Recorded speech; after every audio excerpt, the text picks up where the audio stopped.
Hello guys, welcome back to our channel. അപ്പോൾ ഇന്നത്തെ special കരിമീൻ വറുത്തതും ഞണ്ട് തോരനും വറ്റ കറിയുമായിരുന്നു. പിന്നെ ചീനി വെച്ചത്. ചീനി അരപ്പിട്ടിളക്കുന്നതിന് മുമ്പ് ഇങ്ങനെ കൊച്ചുള്ളി ചേർത്ത് കഴിച്ചിട്ടുണ്ടോ നിങ്ങൾ? ഉച്ചയ്ക്ക് ചോറ് കഴിച്ചിട്ട് പിന്നെ വീട്ടിലോട്ട് വന്നു. ഇവിടെ അച്ഛനും അമ്മയും കൂടെ ചേർന്ന് ഉള്ള കൃഷിയാണ് ഗ്രോ ബാഗിൽ. നേരത്തെ അമരപ്പയറൊക്കെ ഉണ്ടായിരുന്നു. ഇപ്രാവശ്യം അമരയില്ല. പച്ചയും വയലറ്റും കളറിലെ വഴുതനങ്ങ, പിന്നെ 2-3 പച്ചമുളക്, കാന്താരി, വെണ്ടയ്ക്ക, കുഞ്ഞി ചീരയുണ്ട്. കുഞ്ഞി ചീര ഇനി പറിച്ച് നടണം. കുറച്ച് പറിച്ച് നട്ടു. പിന്നെ ഈ പയറ് കാ വിളയുന്നതേ ഉള്ളൂ, കുഞ്ഞി കായ ആയതേ ഉള്ളൂ. കുറേ പൂവുണ്ടായിരുന്നു. പിന്നെ പടവലം, കുഞ്ഞി പടവല, താഴോട്ട് നീളമുള്ള പടവലമല്ല, കുഞ്ഞി പടവലം 2-3 എണ്ണം അമ്മ നേരത്തെ എടുത്തായിരുന്നു. പിന്നെ കോവയ്ക്കുണ്ട്. പിന്നെ ഇപ്പോൾ ഈ നല്ല ചൂടത്ത് നിൽക്കുന്നതുകൊണ്ട് എൻ്റെ ഇലയൊക്കെ കുറേയൊക്കെ വാടിപ്പോയിട്ടുണ്ട്. ഇനി മാറ്റി നടേണ്ട ചീരയാണ് ഇരിക്കുന്നത്. അപ്പുറത്തുള്ളത് മിൻറ്റ് ലീവ്സും കുഞ്ഞിതായിട്ടേ ഉള്ളൂ, വളരാനുണ്ട്. പിന്നെ പച്ചത്തക്കാളിയുണ്ട്. പച്ചത്തക്കാളി 3-4 എണ്ണം ഉണ്ടായിരുന്നു. പിന്നെ വാഴക്കൃഷിയുണ്ട്. കഴിഞ്ഞ പ്രാവശ്യത്തെ വാഴക്കൊല നാടൻ കായ്ക്ക് വിലക്കുറവുണ്ടായിരുന്നു വിപണിയിൽ. എന്നാലും ഇപ്രാവശ്യം നമ്മൾ വെച്ചു. പിന്നെ ഈ പ്ലാവ് നിറയെ ചക്കയുണ്ട്. കൂഴിയും വരിക്കയുടെ മിക്സായ ചക്കയാണെന്നാണ് അമ്മ പറഞ്ഞത്. പിന്നെ ഇത് കുഞ്ഞൻ പേരയ്ക്ക, കുഞ്ഞു തൈ തന്നെ പേരയ്ക്ക ഒന്നതിൻ്റെ. അടുത്തത് നീലക്കാന്താരിയുണ്ട്, നോർമൽ കാന്താരിയുണ്ട്. നീലക്കാന്താരിയിൽ എൻ്റെ നീലപ്പൂ വന്നിട്ടേ ഉള്ളായിരുന്നു.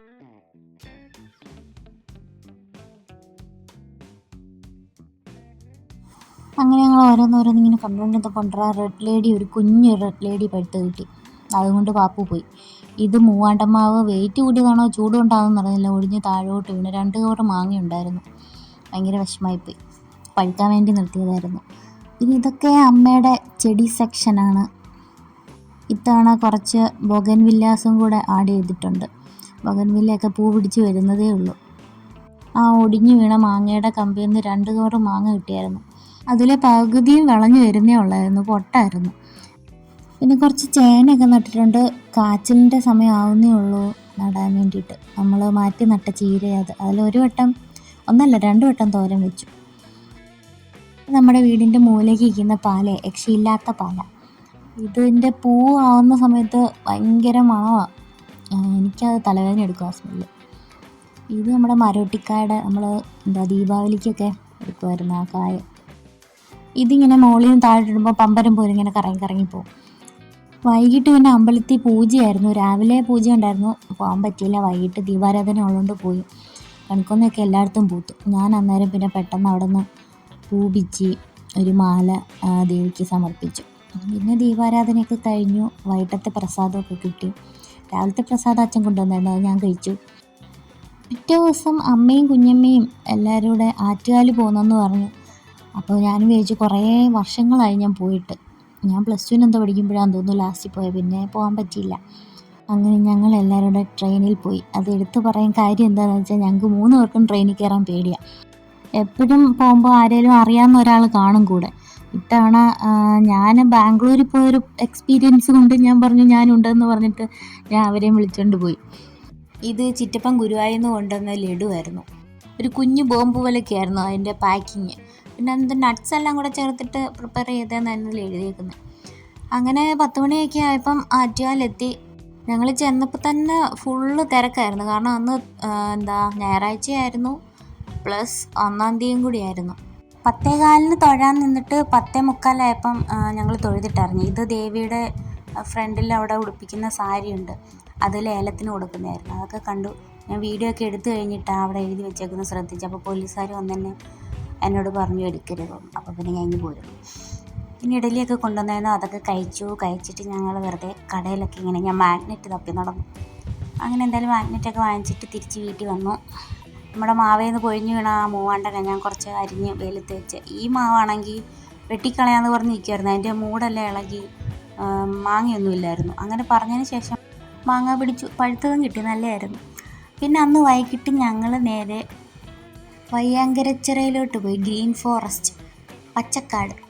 എൻട്രൻസ് ഫീസ് ഉണ്ട് ഇവിടെ. അത് കഴിഞ്ഞ് നമുക്ക് ഏത് വേണേലും കയറാം.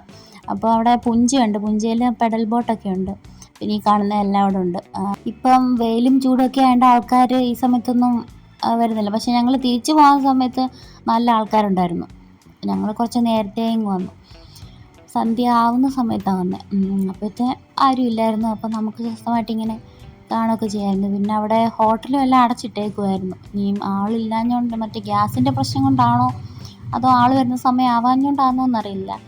ഈ നീലത്താമരയിൽ അവർ നോട്ട് എഴുതി വെച്ചിട്ടുണ്ട്, ഞാൻ നീലത്താമര, എന്നെ ഉപദ്രവിക്കരുതെന്ന്. നമുക്ക് എത്തത്തില്ല, പക്ഷേ എടുക്കുന്നവർ കാണുമായിരിക്കും. പുഞ്ചയുടെ സൈഡായതുകൊണ്ട് നല്ല കാറ്റുണ്ടായിരുന്നു കേട്ടോ, നല്ല തണുത്ത കാറ്റുണ്ടായിരുന്നു. ഈ ചൂടത്ത് നമുക്ക് വൈകുന്നേരം പോയിരിക്കാൻ നല്ല രസമായിരിക്കും. ബോട്ടിങ്ങിനൊന്നും പോയില്ല, അവിടെ ലൈഫ് ജാക്കറ്റൊക്കെ ഉണ്ടായിരുന്നു, എന്നാലും എനിക്കൊരു പേടി, അതുകൊണ്ട് ഞാൻ പോയില്ല. അവിടെ നിന്ന് കണ്ടു. കുറച്ച് പേര് പോയായിരുന്നു കേട്ടോ, പിന്നെ വന്നവരൊക്കെ കുറേ പേര് പോകുന്നുണ്ടായിരുന്നു. ഇത് നെടിയാനക്കൽ ദേവി ക്ഷേത്രത്തിൻ്റെ ആറാട്ടുകടവെന്ന് അവിടെ ഒരു ബോട്ട് കണ്ടായിരുന്നു. അത് കഴിഞ്ഞ് നടന്ന് അപ്പുറത്തെ സൈഡ് പോയി. അപ്പോൾ അപ്പുറത്തെ സൈഡിൽ പിള്ളേർക്കുള്ള പ്ലേ ഏരിയാസ് ഉണ്ട്. കുറേ സാധനങ്ങളുണ്ടായിരുന്നു കുഞ്ഞു പിള്ളേരുടെ, 10 വയസ്സിൽ താഴെയുള്ള പിള്ളേർക്ക്. അപ്പോൾ പാപ്പുവിന് ഇതിൽ ഏതി കയറണം എന്നുള്ള അറിയാണ്ട് അവൻ ചാടി ഓരോന്നിലും എല്ലാത്തിലും കയറി. അവൻ ഒട്ടുമിക്ക എല്ലാത്തിലും കയറി.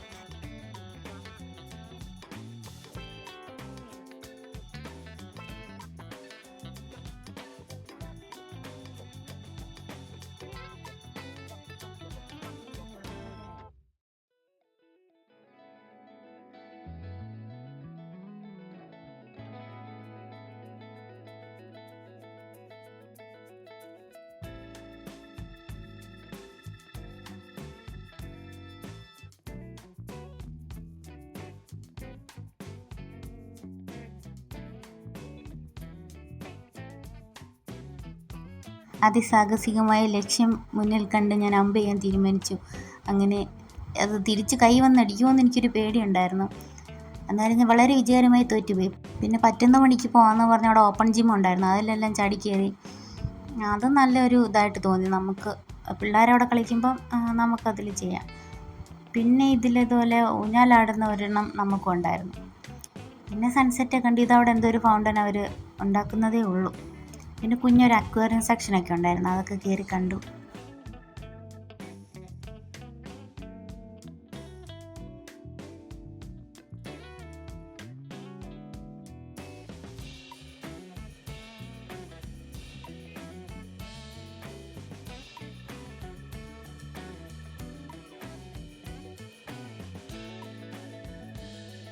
തിരിച്ച് വീട്ടിൽ പോകുന്ന വഴിക്ക് പണയലമ്പലത്തിൻ്റെ ആ വഴി കൂടെയാണ് പോകുന്നത്. പണ്ട് CBMൽ പഠിക്കുമ്പം ഈ അമ്പലത്തിൻ്റെ ഉത്സവത്തിൻ്റെ അന്ന് ഞങ്ങൾക്ക് അവധിയൊക്കെ തരുമായിരുന്നു. പക്ഷെ ഞാൻ ആദ്യമായിട്ട് അമ്പലം കാണുന്നത്. അങ്ങനെ വഴിയിൽ ഫുള്ള് ലൈറ്റൊക്കെ ഇട്ടിട്ടുണ്ടായിരുന്നു. പിറ്റേന്ന് രാവിലെ നോക്കിയപ്പോൾ നമ്മുടെ മുല്ലയിലെല്ലാം നല്ല മുല്ലപ്പൂവൊക്കെ ഉണ്ടായിരുന്നു. കുറ്റിമുല്ലയും തട്ടുമുല്ലയൊക്കെ വിരിഞ്ഞായിരുന്നു. എൻ്റെ വീട്ടിലുണ്ടായിരുന്ന മുല്ല പണ്ട് വെക്കേഷൻ ആകുമ്പോഴേ വിരിയത്തുള്ളായിരുന്നു ഒത്തിരി. പിന്നെ ചക്കയൊക്കെ ഇട്ടായിരുന്നു നമ്മൾ കാണിച്ച. വൈകുന്നേരം കണ്ടിയൂർ അമ്പലത്തിൽ ഞാനും അമ്മയും കൂടെ വന്നു. ഞാൻ വന്നിട്ടില്ലായിരുന്നു, അതുകൊണ്ട് അമ്മ പറഞ്ഞു ഒന്ന് പോയി തൊഴാമെന്ന് പറഞ്ഞു. അങ്ങനെ അവിടെ ഒരു ആനയുണ്ടായിരുന്നു. പിന്നെ അടുത്തത് വെൺമണിയിലെ മഹാദേവ ക്ഷേത്രത്തിൽ പോയി. അവിടെ തൊഴുതു പൂജയൊക്കെ കണ്ടു. തിരിച്ച് ഞങ്ങൾ ചാമക്കാവിൽ പോയി. ചാമക്കാവിൽ നിന്ന് വെള്ളിയാഴ്ച ആയിരുന്നുകൊണ്ട് നല്ല തിരക്കുണ്ടായിരുന്നു. അമ്പലത്തിലൊക്കെ തൊഴുതു. വാനരന്മാർക്കൊരു ചോറൊക്കെ പറഞ്ഞിട്ട് ഞങ്ങൾ തിരിച്ചു വന്നു. കഴിഞ്ഞ പ്രാവശ്യം ഞാനും അവളോടെ പോയപ്പം ഈ വള്ളത്തിലാണ്, അന്ന് പാലം പണി ഫുള്ളായില്ല, അപ്പോൾ വള്ളത്തിലായിരുന്നു അക്കരെ നിക്കരയിലോട്ട് വന്നത്. വൈകുന്നേരം പിന്നെ സ്വാതി തിയേറ്ററിൽ പോയി ആട് 3 കാണാൻ പോയി. നല്ല സിനിമയായിരുന്നു കേട്ടോ, തിയേറ്റർ ഫുള്ളായിരുന്നു. ആട് 1 ഉം 2 ഇഷ്ടപ്പെട്ടവർക്ക് എന്തായാലും 3 ഇഷ്ടപ്പെടും. എല്ലാവരും പോയി തിയേറ്ററിൽ പോയി തന്നെ കാണുക കേട്ടോ. ഞങ്ങൾ സിനിമയൊക്കെ കണ്ടു കഴിഞ്ഞിട്ട് വീട്ടിലോട്ട് പോകുന്ന വഴിക്ക് എൻ്റെ ചന്ദ്രനെ കണ്ടു. അന്ന് റംസാനായിരുന്നു. പിന്നെ നേരെ ഒരു അടുക്കളകളിൽ പോയി, അതും കഴിഞ്ഞ് വീട്ടിൽ വന്നു. പിന്നെ ഇത് എൻ്റെ അമ്മൂമ്മയുടെയൊക്കെ കുടുംബ വീടായിരുന്നു. ഇപ്പോൾ അവിടെ ആരും താമസിക്കുന്നില്ല, വേറെ വീട് വെച്ചു ഫ്രണ്ടിലോട്ട്. ഇത് മാമൻ്റെ പിള്ളേരവിടെ എന്തോ അവന്മാർ കളിക്കാൻ വേണ്ടി ഉണ്ടാക്കി വെച്ചത്, എന്തോന്ന് എനിക്ക് മനസ്സിലായില്ല. പിന്നെ അനന്തുവിനെ വിട്ട് ചക്കയൊക്കെ ഇടിപ്പിച്ചു നമുക്ക് കൊണ്ടുവരാൻ വേണ്ടിയിട്ട്, വറക്കാൻ വേണ്ടിയിട്ട്. അപ്പോൾ ഇത് അവിടുന്ന് വാങ്ങിച്ച 250 രൂപയ്ക്ക് മത്തിയും ചൂടയും.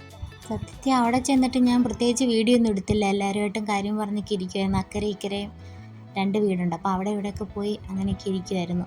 വൈകിട്ട് കൊച്ചു പിള്ളേർക്കെല്ലാം കൂടെ ഒരു പാള കിട്ടി, അതിൽ വലിച്ചുകൊണ്ട് പോവുമായിരുന്നു മൂത്താൾ. തങ്കി പുതിയ വണ്ടിയിൽ പിടിച്ചിരിക്കാൻ ശ്രമിക്കുമായിരുന്നു, പക്ഷെ അവൾ മറിഞ്ഞു പോകുമായിരുന്നു. ലാസ്റ്റ് അവൾ പിടിച്ചിരുന്നു. അങ്ങനെ കുറച്ച് നേരം അങ്ങോട്ടും ഇങ്ങോട്ടൊക്കെ പോയി, അവൾ ഹാപ്പി. വൈകിട്ട് പിന്നെ ഞങ്ങൾ തിരിച്ച് അടൂരോട്ട് വന്നു. പിറ്റേന്ന് രാവിലെ വീട്ടിൽ ഇരുന്ന ചക്കയെല്ലാം പഴുത്തായിരുന്നു. അപ്പം അമ്മ പറഞ്ഞു വയണയില വെച്ചിട്ട് നമുക്ക് ചക്കയപ്പം ഉണ്ടാക്കാം. എനിക്കും അമ്മയ്ക്കും മാവ് കുറച്ചും ചക്ക കൂടുതലും വെക്കുന്ന ഇഷ്ടം. പക്ഷെ ചിലർക്ക് നേരെ ഓപ്പോസിറ്റ് ഉള്ളതും ഇഷ്ടമുള്ളവരുണ്ട്.